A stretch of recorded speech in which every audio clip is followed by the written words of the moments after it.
Hold on, brother. What? Yeah, go on. Man said the journalist just asked Amorim why he's not under pressure like Ange, and Bruno No, suddenly he said didn't. he is. No, he didn't, bro. Where's the clip?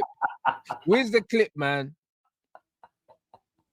Where's the clip? Don't lie, man. Man already jokes. Man already bants. Nah, bro. Man Nah, bro. already jokes Listen. and bants, yo. Where's the clip, man? Do you know what I mean? Because, bro, Bruno already told us that Amorim, yeah, bruv, Amorim was talking about, you didn't tell me. You know what I mean? About how these other teams be slapping him up. Bro, listen, Bruno knows this guy ain't cut out. He ain't cut out for this job, bro. I'll be real. Bruno did say this jokingly before our final. He That's funny. knows, bro. You know them ones there, bro. You see when man say this shit in jest here, he knows. I need the video evidence, though. Yeah, I read that. But yeah, like that's what it is with the manager in regards to it. In the ideal world, yes, but we're not dealing with the ideal world. You know what I'm saying? Ogden reported that Barada and Ratcliffe stopped him. See, let's say hypothetically this is true, even though I don't believe it. Why? Exactly. Why? What this? Yeah, because they ain't got no backup plan until the summer. You know them way there. This is why. But even let's say it is true. Even outside of him saying that, he said that without saying it. And just look at him. Look at what he says publicly. So, you know, privately, it's probably worse and even more telling in regards to reading between the lines without him saying, yes, I am not cut out for the job. I want to leave. Like, yo, just someone be the adult in the room, please. Yeah. Somebody. Because I can watch his interviews and go, yo, he's drowning. Help him. Throw him a rope. You know what I'm saying? Throw him a lilo or something. Throw him the donut. You know what I'm saying? Like, do something. Yeah, this is crazy work. Man said, is he grateful he's not under the same pressure as Ange?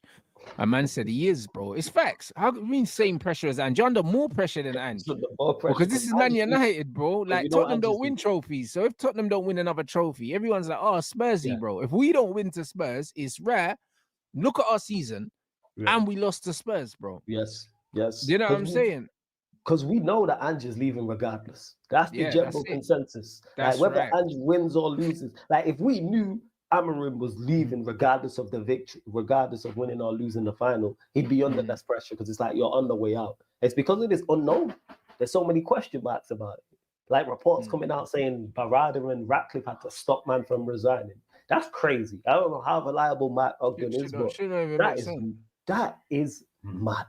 I've never heard of that before. But you can clearly see that without that, whether we don't know for sure whether that's true or not, everything is telling you this manager's out of his depth. He's not making it till 2026. Have the backup plan in place. They need to have the interim manager in place, whoever that is, and then they need to have the manager for the 26-27 season in their mind. They need to have those two things locked in. The interim manager is much easier to do. Just go get Rude again. Go get Rude again. Whenever this manager gets sacked, depending on fixture list, whether it's October, November, you go get Rude, and then that gives you ample enough time to go and get the permanent manager. You can have some names in place, but then once it reaches that time, October, November, it's like, all right, we can go and approach whoever it is we're going to go and approach. But yeah. That's crazy, you know. That's it. So now, bro, I can't lie. Funny, big up S. Madison as well. Bruno's funny still. You know what I mean? That's what he's saying. But brother, he's 100% under pressure. This is what man needs to understand. He's under some serious fucking pressure, bro. He is. He has to win, bro. He has to win, Amorim. And even if he does win, it's not good enough, bro. You know them ones. I remember Kobe said last season. Remember when they asked him, does the FA Cup make up for the season? He said no. No, because it don't. Because we shouldn't be. Because you're in 4 competitions, and across all 4 competitions is where you gauge how you've done. We've done absolutely horrendous in the Premier League, which is numero uno. Europa League done very well. FA Cup, same, not too good. Carabao Cup, not too good. And then outside of just the individual competitions, how have we performed?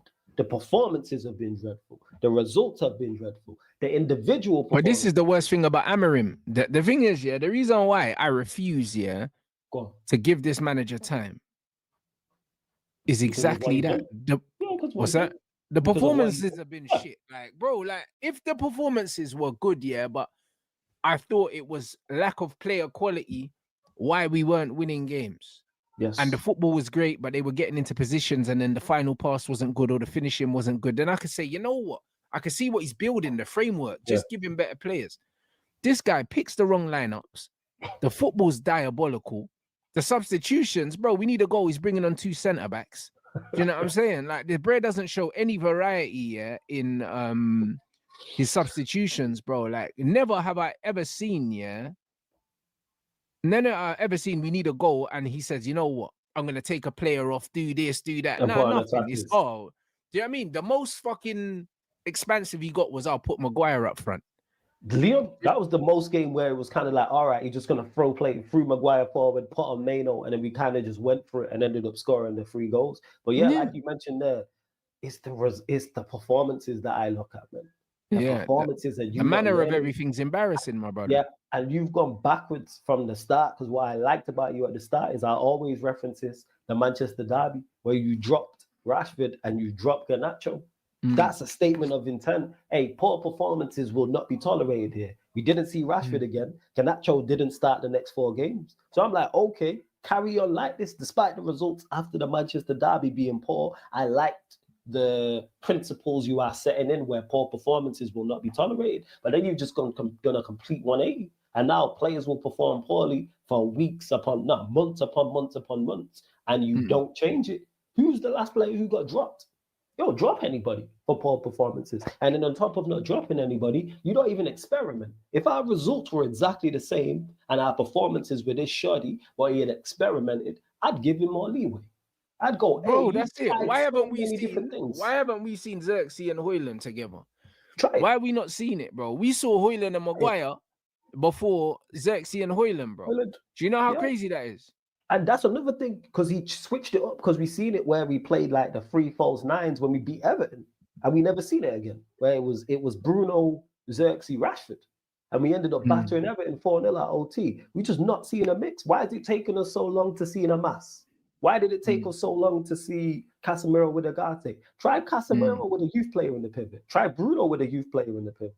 Yeah, why have we not seen anything of Kone, but we've seen Fredrickson? That's what I'm saying. And we didn't see Fredrickson until right at the back end. Why have we not seen? Why did it take so long to see Heaven? But I guess like we saw Heaven when Lissandro got injured. But if Martinez hadn't got injured, would we have seen Heaven? Probably not. And you know what the mad thing is? I don't mind the limited minutes for Chido, but why is Rasmus getting so many minutes? Why haven't you tried someone else in that 9 all this time? Try Bruno there. Try someone else. Try Bruno there. Let's see how it goes. You played there for 1 game, or was it even a whole game? I don't think it was. It was like 1/2 or something. Yeah, you played him there for just that one matchup. But try Bruno there. Try Chido there. You know what? Try Chido with Xerxes. Let's see what happens. Put Bruno and have Mount and Mano as the 10s. What I'm talking about is experiment. Try different things, different combinations. Dalot's been struggling at right wing back. Hey, you know what? Try Garnacho there. Let's see how it goes. Try a master.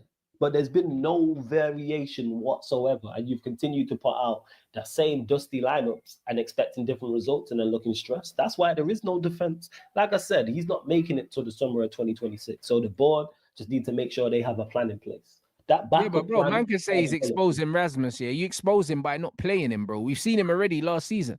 Like, you don't need to play a guy to expose him. You could say, yo, he's not good enough. I'm not playing him. Like, he's been showing his ass the whole time. Anyway, we know that Rasmus ain't good, bro. Last season, that's what this season, he's having an even worse season. You don't need to keep playing someone to prove a point whilst losing games. Do you understand what I'm saying? Like, it doesn't make no sense, bro. We're losing games. Yeah, and that's it. You're sacrificing what? You're sacrificing results and team morale. What, to make a point? You was gonna get your striker in the summer anyway. What are we talking about, bro? Wilcox didn't like him last season. Facts. And even on top of all this as well, if let's say this is the case, this is true, even though I don't agree with it. The point has been made. The point has been, he's been exposed. We know how bad Hojlund is. It don't take 25, 30 games to show it. Just look at his record. 5 games is enough. This is what I'm saying. That's why I don't agree with it. I don't think he's trying to. Oh, man saying he's putting him in the shop window. How? No, he's not. If I had a fucking PS4, if I had a PS5, that didn't work, would I show you, if I was trying to sell it to you, man, would I sit here on my live stream trying to play the PS5 when I know it don't work? Or would I just not show it to you in the box, blood, and say, yeah, who wants it? Facts. Now, what are you talking about? The man said short window. I'll leave it in the box and say, yo, man, I got a PS5 in the box. Barely use it. Who wants it? Do you know what am I doing? Trying to set it up and the thing's not working, bruv. Like, what are we talking about? Do you know what I mean? That shop window. Brother, You're making sure that nobody wants him now. That's what you're doing. You've exposed what is he showing? Right. Because what you can do to get the most out of him is bring him off the bench. Limit his minutes. Brother, players look better off the bench, bro. They look better off the bench. Limit his minutes. You know what you do? You limit his minutes. It's like when it's like a girl on Instagram who's big. There's a reason she always takes photos from above, man. You gotta be smart.